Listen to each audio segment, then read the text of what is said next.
नमस्कार बंधुरा शुभ सकाल सबाई केमन आछो तोमरा रुमकी डेली ब्लग्से तोमादेर सकलके स्वागत एवं अभिनंदन। देखतेई पाচ্ছো सकाल हये गेছে झलमले आकाशटा कत सुंदर हये उठेছে सूर्यदेवेर रोद्दुरे। गरुटा ओइदिके छोट्ट बाच्चू मानिटाके आदर करते शुरू करे दिয়েছে। शालिक पाखिटा एदिके चড়ে বেড়াচ্ছে আর ছাগল বাচ্চাগুলো দুটো শুয়ে আছে। डगिटाও ওইদিকে শুয়ে আছে। আমিও রান্নাঘরে চলে এসেছি সমস্ত হাতের কাজ কমপ্লিট করে নিয়ে। আজকে করব ঝিঙে দিয়ে পোস্ত দিয়ে ঝাল। গোটা গোটা ঝিঙে কেটে বড় বড় দেখতেই পাচ্ছ বড় বড় ঝিঙে নিয়ে এসেছি আজকে টাটকা একদম জমি থেকে তুলে নিয়ে এসে দিয়েছি বাবা সকাল সকাল। তো আমি ওই সাইডে ভাতটা বসিয়ে দিয়ে আমি এদিকে ঝিঙে কাটতে বসে গেছি। তো ঝিঙেগুলো গোটা গোটা ঝিঙে হবে, আস্তে আস্তে ঝিঙে কাটবো আর সর্ষে দিয়ে পোস্ত দিয়ে কাঁচা লঙ্কা সমস্ত কিছু তোমরা যে যেমন মশলা খাবে যে যেমন মশলা পছন্দ করো ঠিক তেমনই মশলা নেবে, নিয়ে ঝিঙে দিয়ে ঝাল হবে। তো চলো আমি ঝিঙে কাটা শুরু করে দিয়েছি। দেখতেই পাচ্ছ বড় বড় গোটা গোটা ঝিঙে কেটেছি। তো এগুলোকে এবার জল দিয়ে ভালো করে ধুয়ে নেব।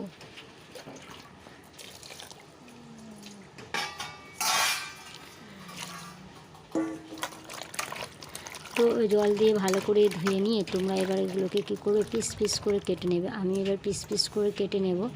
তোমরা চাইলেও ছোট ছোট কাটতে পারো, তবে ঝিঙে কী বলো তো গোটা গোটা কাটলে ভালো হয়, কারণ ঝিঙেটাকে যখন তোমরা ঝাল করবে তখন ঝিঙেটা এমনিই নরম হয়ে যায় আর ছোটো হয়ে যায়, এমনি খুঁজে পাওয়া যাবে না। তো গোটা গোটা ঝিঙে হলে তুমি যখন যার পাতে দিতে পারবে 2 পিস করে মানে দেওয়া যায়। আর ঝিঙেটাও বেশ আস্তে আস্তে থাকে, দেখতেও ভালো লাগে আর খেতেও খুব স্বাদ লাগে। তো আমি এরকম এর জন্যই গোটা গোটা করে কেটে নিলাম, নিয়ে এবার আমি ঝিঙেগুলোকে পিস পিস করে নিচ্ছি। দেখো আমার ঝিঙে পিস পিস করে নেওয়া হয়ে গেছে। আর এদিকে আমি পোস্ত নিয়ে চলে এসেছি।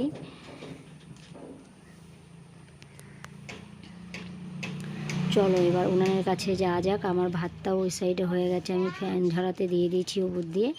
এবার পরিমাণ মতো তেল দিয়ে ঝিঙেটাকে একটু কড়াইয়ের মধ্যে হালকা নেড়ে নেব, একটু ভাজা ভাজা করে নেব। তোমরা আমি সর্ষের তেল দিয়েছি যেহেতু আমাদের ঘরের ঘান ভাঙানো তেল সর্ষে ভাঙানো। তো তোমরা চাইলে সাদা তেল দিতে পারো কিংবা শুকনো কড়াইতেও তোমরা নেড়ে নিতে পারো। তো আমি একটু তেল দিয়ে নেড়ে নিলাম।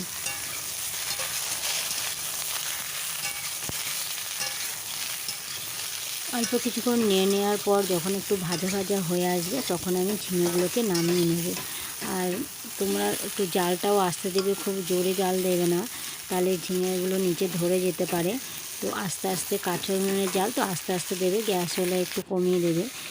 এবার আমি মশলা নিয়ে নিয়েছি। দেখো এখানে সর্ষে, পোস্ত, জিরে, ধনে, শুকনো লঙ্কা, আদা, সামান্য একটু রসুন। তোমরা যে যেমন মশলা পছন্দ করবে সে তেমন মশলা নেবে।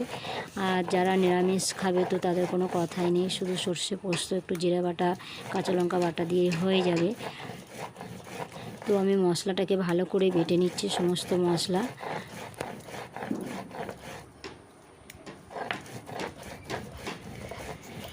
তো আমার মশলা বাটা হয়ে এসছে এবং কড়াইতে এবার আমি পেঁয়াজ লঙ্কা আর ফোড়ন দিয়ে নিয়েছি একটা শুকনো লঙ্কা। তোমরা চাইলে 5 ফোড়নও দিতে পারো, আমি 5 ফোড়নটা স্কিপ করে গেছি কারণ 5 ফোড়নটা ঠিক পছন্দ করে না বাড়িতে সবাই, এর জন্য আমি একটা শুকনো লঙ্কাও দিয়ে পেঁয়াজটা ফোড়ন দিয়েছি।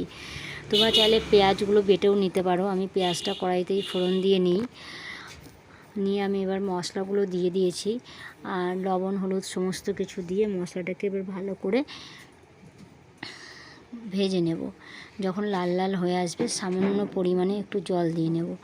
তো আমি এবার মশলাটা নাড়ছি। এই সময়ও খেয়াল রাখবে জালটা আস্তে আস্তে দেবে, জালটা যেন খুব জোরে না হয়ে যায়, তাহলে মশলাটা পুড়ে যেতে পারে।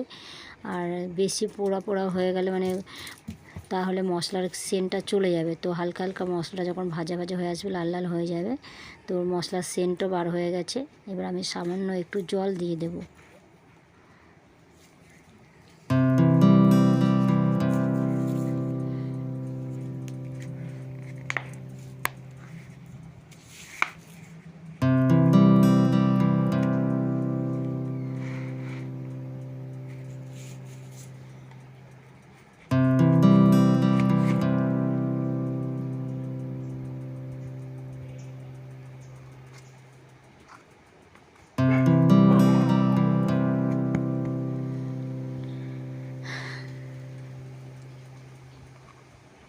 দেখো আমি এবার জল দিয়ে দিলাম সামান্য পরিমাণে,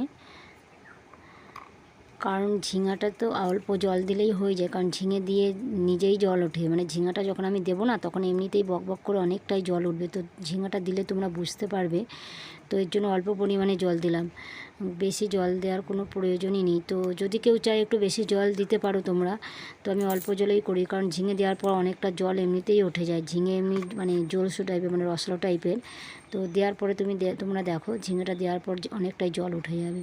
তো মনে হবে যেন আমি অনেকটা পরিমাণেই জল দিয়েছি, অথচ না, আমি একদম একটু সামান্য আমার বাটার যে জলটা ছিল, শিল ধোয়া জল, আমি সেটাই দিয়েছি। দেখে নাও, দেখো কতটা জল মনে হচ্ছে।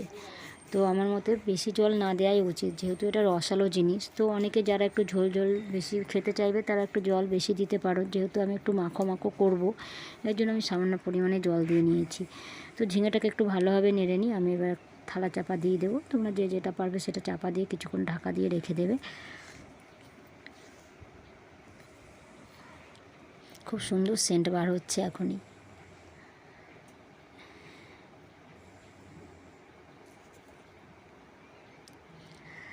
তো কিছুক্ষণ চাপা দিয়ে রেখে দেওয়ার পর আমি এবারে একটু জালটা একটু দিয়ে দিলাম, হালকা করে একটু একটা কাঠ দিয়ে দিয়েছি, আমার ধিমে ধিমেই জালটা হচ্ছে।